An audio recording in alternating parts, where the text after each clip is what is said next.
Rocketman lands on Hulu today, almost a year after it was released theatrically. Now, this is a movie I never went to go see in the theaters, but when it popped up on Hulu, I decided to give it a look. The film stars Taron Egerton as Elton John, and of course the movie chronicles the life of this very famous musician. We get to see him taking an interest in music as a very young child. As he gets older, he starts out as a backing musician for other bands before finally meeting this guy named Bernie, who's a lyricist and a songwriter. He gives his lyrics to Elton, who puts them to music and turns them into the iconic songs that we know today.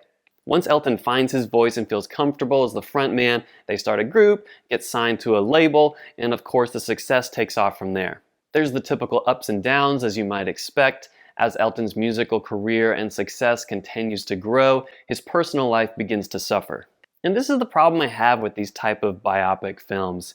We kind of get the same story over and over again. And this is what happens with Rocketman. I mean, we have a young boy exposed to music, kind of a prodigy even. He excels there. He eventually gets successful as a professional musician. There's always kind of like the struggle going on with the record label that's always greedy at first.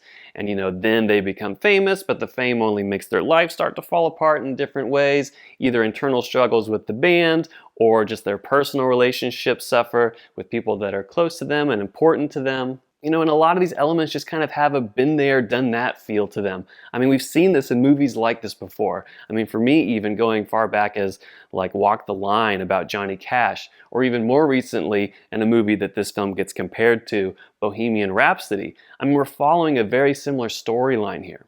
What helps to make Rocketman stand out, though, is the visual style. There are several sequences that are kind of surreal and almost have like a musical quality to them. Take, for instance, Elton's first performance at the Troubadour in LA, where he just starts floating and the whole audience is floating. It's sequences like these that do help the film stand out, because it takes us out of just the reality of telling the story and really has this theatrical element to it. And even it feels like a musical at some points, because the characters will just start singing, and it's advancing the plot by using an Elton John song. So they kind of just start singing and dancing, right in the middle of the movie, which is nice. I haven't seen other movies do that, these type of films. It's been a while since I saw Bohemian Rhapsody, but I don't remember it employing that style. Really, what you're used to seeing is the music that you love, but you're always seeing it performed, either on stage or it's just kind of playing in the background. So with Rocketman, the characters, not even just Elton's character, but other characters will start singing, and it kind of becomes a musical number at that point.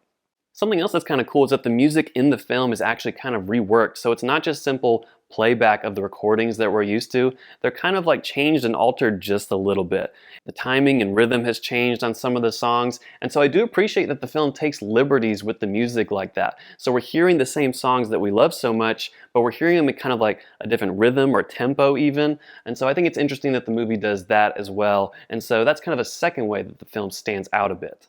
In the end, Rocketman, I think, is going to be exactly what you expect it to be. Even if you're not an Elton John fan and don't know what the story is going to be, it's basically just a feature-length version of the trailer. I guess the biggest surprise for me was to see Elton's songwriting relationship with his friend Bernie, that Elton really is just writing the music and composing the songs, but that Bernie is actually the lyricist. I had no idea. I would have just assumed that Elton John was a singer-songwriter, kind of do it all yourself. But no, he's got this friend, really seems like his closest friend in the world, also his musical partner.